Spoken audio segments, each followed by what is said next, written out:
Hi friends, welcome back to my channel. Today we're doing my November reading wrap up. We're gonna go over the 9 books I read in the month of November.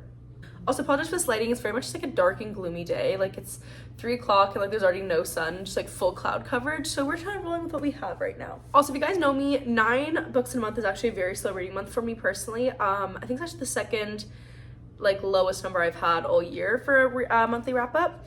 But if you guys follow me on TikTok, I was already having just kind of a bit of a slower reading month and I was taking some more days off. And then just over a week ago now, I was actually in an accident and there's nothing too serious, but I do have some whiplash and a minor concussion from it. And so then therefore that had me not reading as much. It was hurting my head, but I have been doing some audiobook listening when I can, kind of like wind down at night, but just obviously it's not reading as much as I normally do. So that led to a smaller wrap up. I did also though make it like halfway through 2 other books. So clearly like, I guess 10 full books you could say, because I read 9 and 2 halves, but we're gonna talk about the 9 I read. These are in no particular order, that's just literally the way I'm grabbing them. So first we have Things Left Behind. This is the 3rd and final book in the Knock 'Em Out trilogy by Lucy Score. And if you know me in this series, you know I'm honestly not the biggest fan of it, and I've kind of been like forcing myself to read it. The first one was a 2.5 for me, second one was a 2.75. If you know me in the series, you know the problem with the series for me is that I actually like the subplot, like the mystery more than the actual romance. I just find the romance to honestly be very like childish and surface level in a lot of these, and I don't really enjoy that very much. This book though I was the most excited for the entire series based on like the clips we had seen of Lucian and Sloane throughout the other 2 books, and then when I got here I was utterly disappointed, if I'm being 100% honest. It still ranks the highest of any book in this series. I gave this one a 3-star, but I just found that like we didn't get any actual romance with Lucian and Sloane till like almost halfway through the book, and then it was purely physical, and then we hit kind of like a random switch with like 20% left where they're like, oh no, we really love each other so much, but like it came out of nowhere and there was no real explanation to why any of it unfolded the way it did. Like not like their childhood, but like the present time now. I thought we were at a 3-star. Like it was like a fun read, I guess you could say. I did like it the most out of any of the books in the series, but my main beef with these is like, why are they so long? There was no need for this to be that long. Like absolutely zero need. No, it's a romance. This could have easily been like 350, 400 pages. I would have enjoyed it so much more than being over 600. I think it literally is over 600. I'm sorry, it's like 570. Still ridiculous, but you know. I'm gonna talk about these ones kind of all together. The next 3, if I'm in the right order, the next 3 is I read the Infernal Devices series by Cassandra Clare. I read the entire trilogy as a reading vlog here on my account. This series is honestly like one of my new favorite series I've ever read. I find them just like so interesting. I do like this significantly more than Mortal Instruments, but even the Mortal Instruments I have been really enjoying so far of what I've read. I'm starting the 4th book this month actually, we'll be reading that. The first book was a 4.25. I did find this one like the beginning was a little bit boring as like you were getting into everything. Then once it actually picked up, I was like thoroughly enjoying myself. I loved the plot of this one, of all the characters. One thing I already mentioned in the reading vlog for this series is that Cassandra Clare writes such like amazing fleshed out side characters, and especially female side characters. I think she does such a good job of just like making them super fleshed out and not just like a side character. Like you actually get so much about them and it's so interesting to read, and like you just end up falling in love with them. So this was a 4.25. Clockwork Prince, I have not had audible and like visual reactions to a book like this in a very long time. This is an easy 5-star for me. If you guys watch the reading vlog of me reading this, like you can see my reactions to a book, which I find I rarely actually have like reactions you can actually see when I'm reading.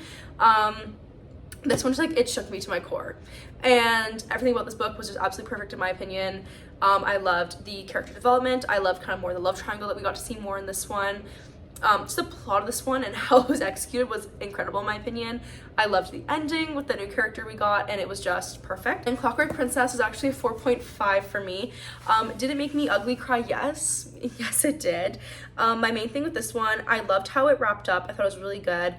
Everybody told me like the epilogues make you bawl, the epilogues gonna make you cry your eyes out. The only thing I will say about it is like, while I did really enjoy the ending because I thought it was like a good ending in that sense where we got kind of everything we wanted, but at the same time I read the epilogue and I kind of almost felt like a cop-out, if that makes sense to anybody else. I get like it was good and I liked it, and I liked that we got that ending where we kind of got everything, but I read it and I was kind of like, oh, this kind of feels like a cop-out. Like I can't say without spoiling anything, but if you know, you know. That's my personal opinion on it. I still really enjoyed it and I love the series so much, but just the ending, I was like, maybe. So Overall, though, I'd say it's a 5-star series, in my opinion. Like 4.25, 5, 4.5. I thought, like, I really enjoyed it, and it was perfect. And it makes me so excited now to dive into the rest of the Shadowhunters universe, so yeah. The Way I Am Now by Amber Smith. I actually got this as an early ARC from Simon & Schuster, and I'm so incredibly grateful for that. The Way I Used to Be was a book I read a couple months ago, and I did really enjoy it, but I rated it 4 stars because I remember just like feeling like the ending was left so unfinished, and I was like, I need to know what happens now. Like, I need to know, what goes on next. And the author announced she's gonna write the sequel, and I was so excited to read it. And I did thoroughly enjoy this book. I think it's another 4-star, maybe 4.25. Not 100% sure, but I did really enjoy this. You're now following Eden after the events of The Way It Used to Be. We're kind of picking up almost right where we left off. She's now a senior in high school. She's going to college. And kind of follows like how, obviously, as it says, how her life is now. And the one thing I did say that this book lost points for me for is that the ending kind of got left a little bit ominous again. Okay, I'm gonna try not to be, this is gonna be very ominous because I'm not trying to spoil anything, but like pretty much like there's a very integral part of the storyline that's integral to the story and to like Eden's growth that we then get left a little bit on a cliffhanger. It's not finished. We don't really get an answer to the question that we've been asking the entire book, but I kind of get why, because the whole point is that that's not what matters to Eden at the end of the day now. Like, she's grown, and that's not like, that decision didn't change anything for her. But then I've heard apparently that in the Barnes & Noble special edition, there is an extended chapter that gives you a little bit more closure. So maybe I have to go pick that up, just drive to the States real quick and grab it, because I think I need that closure, because I think that would change the rating of this book right now to 4 to 4.25. This is the only new author I read this month. I read One Dark Window by Rachel Gillig, and I am obsessed with this book. I think I rated it a 4.25.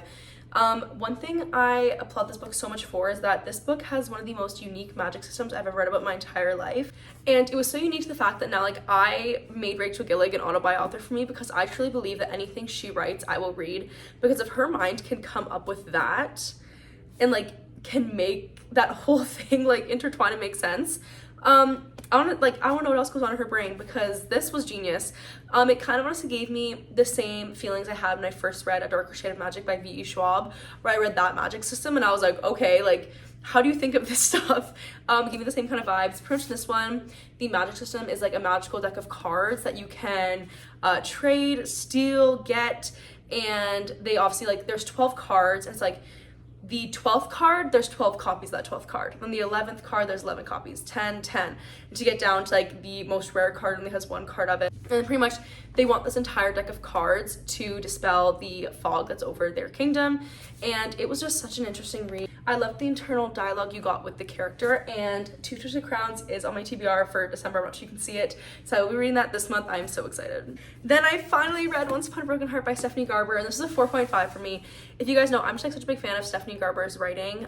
The way this one writes is like, her imagery is incredible. You feel like you step into a fairy tale whenever I read her books, and I just am obsessed with them. I love that we got to see more of Jax, because I absolutely love Jax in the Caraval trilogy.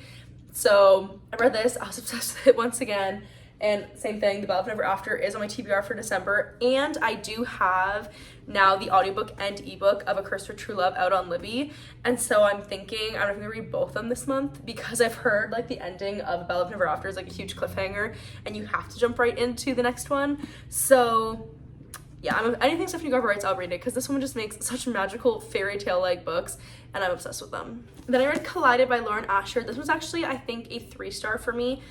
The first one in the series was a 4-star. I'm not sure if you guys can relate, but like when I first started my book talk account, I was like reading kind of like all genres, and then I really zoned in on fantasy because I just like absolutely fell in love with it.